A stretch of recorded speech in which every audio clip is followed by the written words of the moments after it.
dizendo: Eu sou a luz do mundo. Quem me segue não andará em trevas, mas terá a luz da vida. Disseram-lhe, pois, os fariseus: Tu testificas de ti mesmo e o teu testemunho não é verdadeiro. Respondeu Jesus e disse-lhes: Ainda que eu testifico de mim mesmo, o meu testemunho é verdadeiro, porque sei de onde vim e para onde vou, mas vós não sabeis de onde vim, nem para onde vou.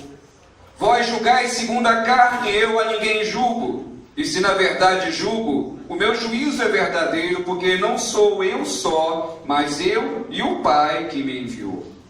E na vossa lei está também escrito que o testemunho de dois homens é verdadeiro.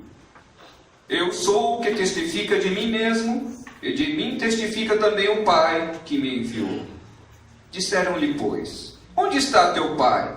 Jesus respondeu: Não me conheceis a mim, nem a meu Pai? Se vós me conhecesseis a mim, também conheceríeis a meu Pai. E essas palavras disse Jesus no lugar do tesouro, ensinando no templo, e ninguém o prendeu, porque ainda não era chegada a sua hora. Amém? Vamos orar?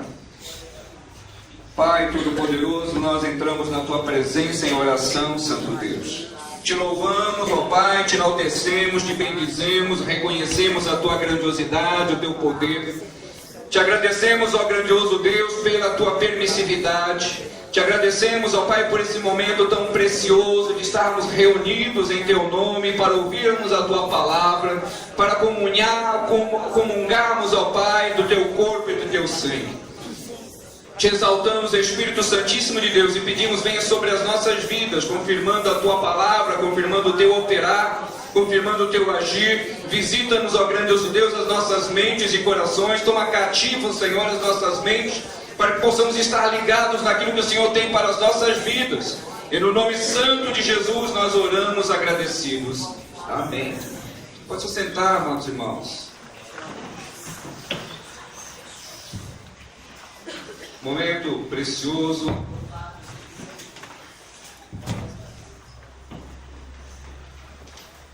Estarmos na casa de Deus,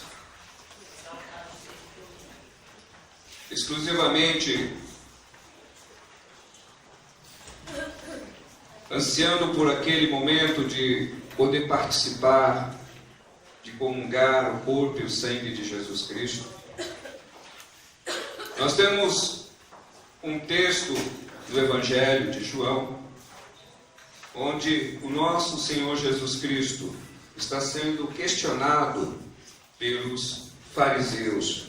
Nesse mesmo texto, no capítulo 7 e capítulo 8, nós temos uma passagem em que Jesus é questionado pelos seus irmãos a respeito de mostrar quem ele era, dele expressar, dele colocar em evidência diante dos seus seguidores, fazendo milagres e prodígios, de seguir para Jerusalém, porque era momento de uma festa, momento da festa dos tabernáculos, e Jesus não subiu com seus irmãos, mas posteriormente ele subiu. Foi à festa e chegou sem que eles soubessem.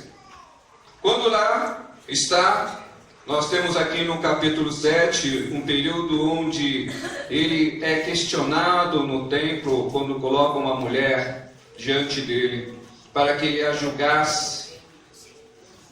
Depois, posteriormente, nós temos esse mesmo Jesus, também no mesmo lugar, ensinando, e vem novamente os fariseus questionando ao Senhor Jesus, questionando os ensinos de Jesus. E nós vamos falar aqui, nessa manhã, aproveitando o nosso espaço, do versículo 19, tomarmos como base para a nossa preleção. Disseram-lhe, pois: Onde está teu Pai? Jesus respondeu: Não me conheceis a mim, nem a meu Pai. Se vós me conhecesseis a mim, também conheceríeis a meu Pai. Conhecer alguém, fazer reconhecimento, fazer uma análise, isso faz parte da vida do ser humano desde a nossa infância. Quando assim chegamos nesse mundo, quando pequenos, reconhecemos as faces, reconhecemos a voz das pessoas, e com o passar do tempo nós vamos analisando as pessoas, fazendo as nossas previsões e avaliações. Isso se torna uma constante na vida do ser humano. E nós julgamos até que podemos ser peritos ou estarmos aptos para poder avaliar alguém, para poder ter uma noção de quem é. Porém, essa é uma área, irmãos, conhecimento, revelação, algo que não é simples, não é fácil, porque nós revelamos algo a respeito da nossa personalidade, do nosso temperamento, quando nós estamos muito à vontade ou quando estamos pressionados. Mas muita coisa do que somos, ela fica em oculto, ela não é revelada. Nós não sabemos e não conhecemos ninguém profundamente. Nós conhecemos superficialmente as pessoas e até convivemos com elas. E muitos, até desde bebê nós convivemos, mas somos surpreendidos às vezes com atitudes, somos surpreendidos até com a forma que a pessoa fala. Então, se nós não conhecemos os seres humanos que nós caminhamos e alguns que nós criamos, como é que nós vamos conhecer a Deus que nós não vimos? Nós não sabemos como Ele é. Nós só sabemos aquilo que Ele resolveu revelar. E aquilo que Ele resolveu revelar, nós também não conhecemos na integralidade, porque nós só conhecemos superficialmente. Jesus estava ali, os fariseus estavam olhando para Ele, o ensino de Jesus. Jesus diz: eu sou a luz do mundo. Quem me segue não andarás em trevas, mas terás a luz da vida. Aqueles homens ouviram Jesus falar essa frase e certamente devem ter ficado horrorizados com isso. O que é que este homem está falando? Do que é que ele está se relacionando? Por que ele está falando que é a luz? Para nós termos uma noção da importância dessa frase de Jesus, precisamos lembrar que o povo que saiu do Egito, ele foi conduzido ao deserto, e durante o dia uma nuvem os cobria, e durante a noite um facho de luz os conduzia também. Essa festa dos tabernáculos era uma festa onde eles se reportavam a esse período onde eles passaram no deserto. Eles montavam, novamente ficavam em tendas, e uma das funções que era lembrada era dos candelabros. O candelabro ficava no templo e a luz do candelabro acesa 24 horas. E essa luz resplandecia dentro do lugar santo. A frase de Jesus, ela se reporta a essa condição de luz, a luz que guiava o povo no deserto durante a noite, os mantinha. É essa luz que Jesus está falando. Ele está se referindo a algo sobrenatural, está se referindo a algo de uma importância monumental. Não é uma frase simples. Ele não está falando de luz simplesmente. Ele está se referindo a algo, se reportando a um tempo que ele nem estava na terra. Ele diz: eu sou a luz do mundo. Quem me segue não andarás em trevas. E aqueles homens questionaram. E Jesus, no versículo 20, ele disse: olha, vocês não me conhecem. Se vocês me conhecessem, vocês conheceriam a meu Pai. Hoje estamos, irmãos, no século 21.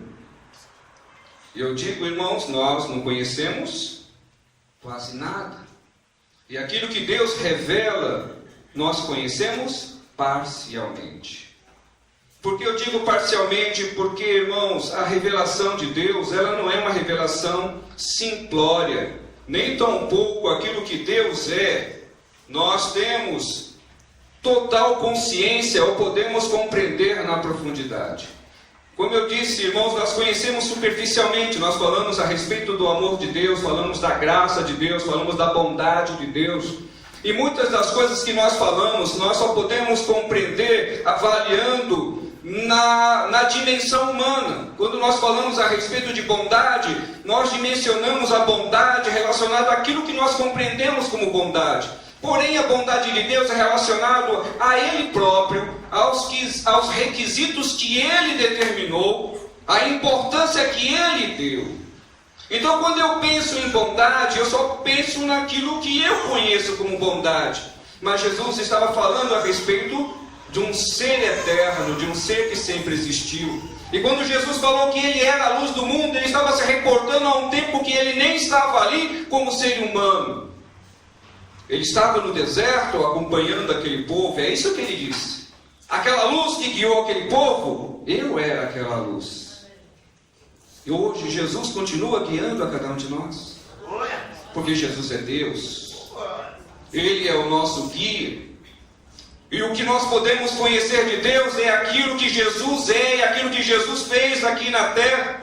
Então, irmãos, para eu poder falar alguma coisa a respeito, eu conheço Deus, eu preciso saber dos atos de Jesus, das falas de Jesus, fazer aquilo que Jesus fez, seguir os passos que Jesus deu, entender e falar como Jesus falou, para que eu e você possamos compreender a grandiosidade dessa fala de Jesus. Nós precisamos entrar na dimensão daquilo que foi revelado.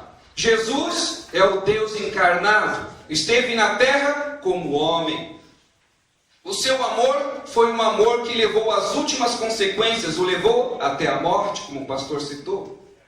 Então, se eu e você, irmãos, pensarmos em amor, para dimensionarmos, nós temos que lembrar desse amor sacrificial. Não é um amor ligado às emoções do gostar ou não gostar de alguém, mas é um amor ligado à dimensão de eu estou pronto a sacrificar a minha vida em detrimento, ou seja, em favor de alguém. Esse é o nível de Jesus. O nosso nível é, eu posso ajudar alguém dentro das minhas condições. Essa é a frase que nós usamos quase que sempre. Quando alguém nos pede alguma coisa, nos pede uma ajuda, nós primeiro vamos olhar o que nós temos. Se for comida, você vai olhar na tua despensa. Dificilmente alguém vai pegar todo o arroz que está lá dentro da sua vasilha e falar, olha, eu tenho 5 quilos, eu vou te dar os 5 quilos. Nós vamos falar assim, olha, eu tenho 5, eu vou te dar 1.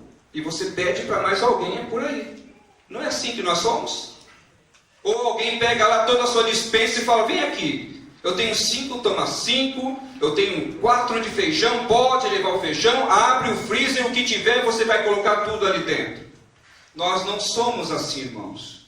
Nós pensamos primeiro na nossa família, pensamos primeiro nas nossas condições, pensamos primeiro naquilo que vai sobrar para depois eu ceder para alguém. Mas essa revelação de Deus é uma revelação de totalitário, ou seja, aquilo que Jesus fez, Ele fez na integralidade. E para eu conhecer Deus, eu preciso lembrar que Jesus é a expressão máxima, a expressão visível, a expressão compreensível do que é Deus. Para nós sermos seguidores de alguém, nós precisamos conhecer quem nós seguimos. Para sermos seguidores, sermos chamados de cristãos, nós precisamos imitar a esse Cristo. E para que as nossas vidas cheguem no nível 10, 0,1% do que o nosso mestre foi, nós precisamos melhorar muitíssimo, irmãos. Muitíssimo. Porque o nosso nível, se nós fôssemos avaliar nesse quesito, o quanto eu sou cristão, talvez nós ficaríamos decepcionados se fôssemos colocar em medidas o nosso amor, o nosso nível de compreensão. O que é exigido para os cristãos não é menos nem mais do que aquilo que o seu Senhor foi aqui na terra. Porque enquanto Ele esteve na figura de humano, Ele colocou tudo na dimensão humana. o Deus Todo-Poderoso, aquele que nós não conhecemos, é difícil nós avaliarmos e questionarmos alguma coisa. Mas Ele esteve em carne e corpo, ossos, músculos, nervos, aqui nessa terra, como humano, como eu e como você. Para mostrar, irmãos, que é possível sim sairmos da dimensão daquilo que nós achamos que é suportável para entrarmos numa dimensão muito maior. Se nós não tivéssemos a figura de Jesus Cristo tendo vindo aqui na terra, nós adoraríamos um Deus impossível, um Deus incomensurável, um Deus inatingível. Mas o Deus do qual nós estamos falando é um Deus atingível, é um Deus que nós podemos chegar próximos a Ele, porque Jesus é a figura desse Deus. Ele é a régua pelo qual nós somos medidos. A medida da nossa fé, a medida do nosso amor, a medida da nossa paciência, a medida da nossa vida, ela toda deve ser medida pela régua do comportamento de Jesus Cristo. Nada mais, nada menos do que isso. O momento que nós temos é muito exclusivo de nós podermos entrar e analisar as nossas vidas cristãs. Nós somos envolvidos pela emoção, somos traídos pela emoção. Nós temos uma compreensão sempre imparcial das coisas. Como eu disse no início, nós não conhecemos ninguém perfeitamente como essa pessoa é. Nós nos iludimos muitas vezes com aquilo que nós achamos que a pessoa é. E isso parte do relacionamento. Nós temos dificuldades no relacionamento. Nós somos surpreendidos muitas vezes com os relacionamentos, porque a nossa visão é sempre uma visão deturpada. Nós avaliamos segundo a nossa emoção e segundo a nossa compreensão.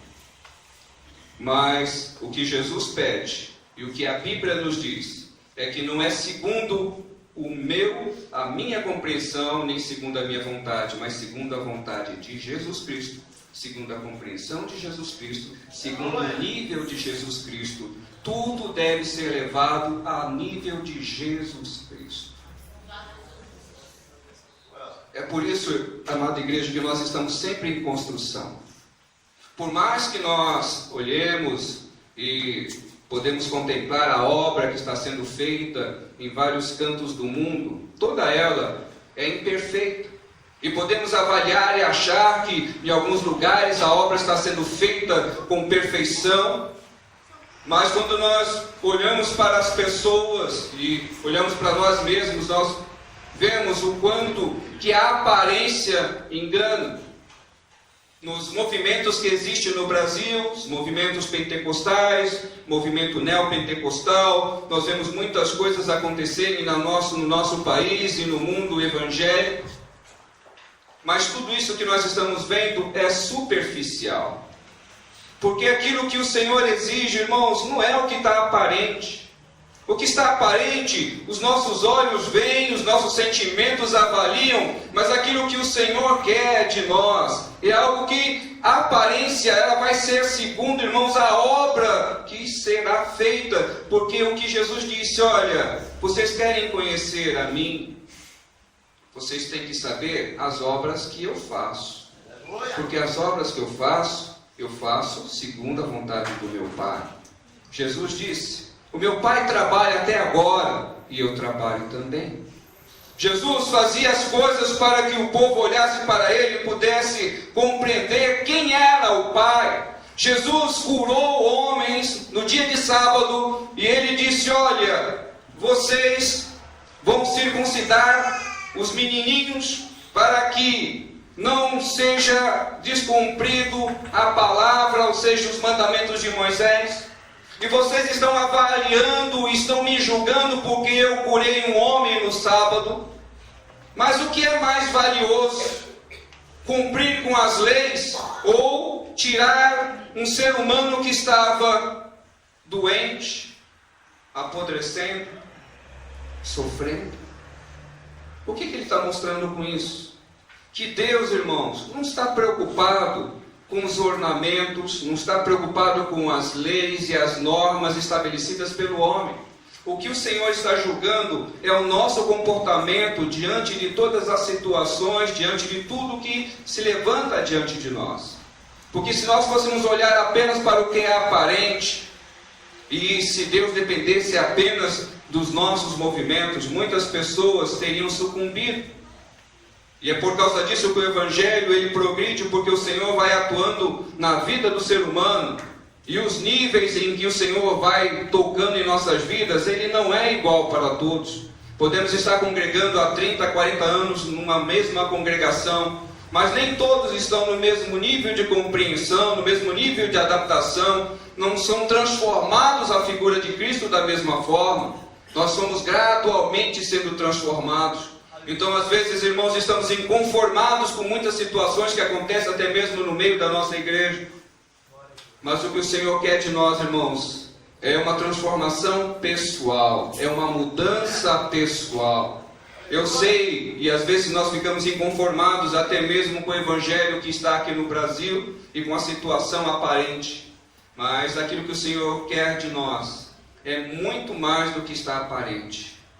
Por isso, irmãos, que a mudança que Ele exige é algo que a sua família vai saber que você está diferente. Aonde quer que você estiver, as pessoas vão notar que você realmente é uma pessoa que vive o cristianismo na íntegra, não apenas superficial. Porque o que Jesus fez, Ele não fez à vista dos seus irmãos que disseram, vai lá, aparece, fica lá no meio da multidão, faça milagres para que vejam que você é todo poderoso. Os milagres, irmãos, eles impressionam. Mas não foram os milagres que Jesus veio fazer. Não foi pelos milagres que Jesus veio ao mundo. E não é por causa dos milagres que a igreja existe. Não é por causa dos milagres. Os milagres, eles são importantes. Mas é muito mais, irmãos. O amor é o principal elemento que transforma a vida do ser humano e que evidencia Jesus Cristo em nós. É por isso que é tão difícil amar. E é o mandamento, e é o perfeito mandamento, que quando perguntaram para o Senhor Jesus, Ele diz, amar a Deus sobre todas as coisas, e o próximo como a ti mesmo. Se fizeres isto, está cumprido. Parece simples, mas nós sabemos que não é. Amar ao próximo como a nós mesmos exige muito, muito, muito. Muito de cada um de nós. Exige abnegação, exige compreensão, exige paciência, muita paciência, porque o amor que é nos exigido não é apenas o amor de sentimento, mas é muito mais do que isso, irmãos. É muito mais do que sentimento, é muito mais do que gostar de alguém. É abrir mão até mesmo da nossa própria vontade, do nosso próprio direito em detrimento da vida de outro. E às vezes você vai ter que abrir mão do seu direito, da sua razão, para que o outro irmão, ele continue firme na fé. Você vai ter que às vezes abrir mão da sua posição, para que outro se estabeleça, para que ele não caia na fé. Isso exige amor. É desse amor que não é compreendido pelos seres humanos, porque é natural nós sermos questionados. Mas você é bobo, por que você está fazendo isso? Você deveria estar em outra posição. Você é tão inteligente, é tão capacitado, e por que você está fazendo isso? Porque se você ama como deve ser, nós temos que abrir mão até mesmo da nossa própria vontade, para que o outro ele fique firme na fé, e você também progrida, porque é desse amor que o Senhor quer que nós manifestemos ao mundo. O amor que o mundo não tem, o amor que o mundo não compreende, é o amor incompreensível que Jesus nos capacita. Hoje nós temos essa capacidade de amar, da forma como Jesus amou os seus discípulos e amou os seres humanos. E é desse amor e dessa loucura que o Evangelho fala. Para tal, as mudanças, elas vão ocorrer à medida que nós compreendermos que o Espírito Santo, quando ele habita em nós, Ele toma conta de todo o nosso ser. E Ele deve fazer aquilo que Ele acha conveniente, da forma que acha e da maneira certa e do modo certo, para que nós cheguemos à figura de varões perfeitos, à figura do Jesus Cristo ressurreto. E Ele vai fazer, irmãos, porque esse é o projeto grande de Deus. O projeto de Deus nunca foi igreja, propriamente, nem muito menos estruturas. O projeto de Deus, ele é pessoal. Sou eu e é você. Por isso que a obra não é uma pequena obra, mas é uma grande obra. Nós ficamos até, às vezes, quando vemos uma construção, como é o caso da nossa, levar muitos anos para ficar pronta. Mas pense, irmãos, que a obra que o Senhor começou, Ele começou desde quando você era bebê e ainda não terminou. Então o Senhor tem muita paciência com cada um de nós. O Senhor é longânimo, porque o quanto que nós precisamos ainda ser transformados, quanto que o Senhor precisa moldar o nosso caráter, o nosso temperamento, para que nós possamos transpirar esse Jesus Cristo. Não é pouca coisa não, é muita coisa. Eu tenho uma ilustração a respeito disso. Eu ouvi uma pregação do Dr. Nicodemos, e eu até compartilhei com alguns irmãos. E nessa ilustração a respeito das mudanças, o Dr. Nicodemos, ele falou o seguinte: ele fez o mestrado dele na África do Sul, ele e a esposa dele foram para lá na África do Sul, e num período, na década de 60 mais ou menos, houve um avivamento na África do Sul, e a tribo Zulu, um povo africano, se rendeu ao Senhor, e houve um grande avivamento naquele país, e começaram a construir uma grande igreja, e muitos dos Zulus começaram a frequentar a igreja, e aquele povo era um povo diferente. Começou a ir para a igreja, e existia uma mulher no meio daquela comunidade que ela há muitos anos vivia sem tomar banho e vestindo a mesma roupa. E aquela mulher cheirava tão mal que quando ela se aproximava de alguém, a vários metros de distância, as pessoas já começavam a sentir o odor indesejável daquela mulher. E ela aceitou Jesus. E ela começou a frequentar o culto das irmãs, todas as reuniões que as irmãs estavam, ela frequentava. Então imagine o cheirinho da irmã. Ela chegava, sentava e ficava tudo impregnado com aquele cheiro. E as irmãs, movidas pelo amor, querendo ver aquela irmãzinha cheirando melhor, resolveram fazer o seguinte: nós vamos comprar um vestido novo para ela, porque dando um vestido novo, ela vai tomar um banho e vai vestir uma roupa nova, e aí essa catinga vai diminuir. E a irmãzinha recebeu aquele presente, ficou muito feliz, foi para casa, e no dia seguinte a irmã voltou com um vestido novo, só que a catinga continuou. Ela vestiu o vestido novo sobre a roupa suja e continuou cheirando mal. O vestido não transformou o cheiro ruim dela. Você entende? Ser evangélico não muda as pessoas. O cheiro continua o mesmo. Para que nós nos tornemos diferentes, é necessário a mudança interna. Porque vestimos uma capa apenas de evangélicos, de cristãos, não vai fazer de nós evangélicos e cristãos. Porque o Senhor não veio ao mundo para fazer com que nós sejamos evangélicos. Ele veio ao mundo para que nós fôssemos cristãos. E cristão é ser Cristo aqui na terra. Não é ser um evangélico. Não é ser um crente. Então aquela mulher, aquela Zulu, continuou com cheiro ruim, mas com uma veste nova.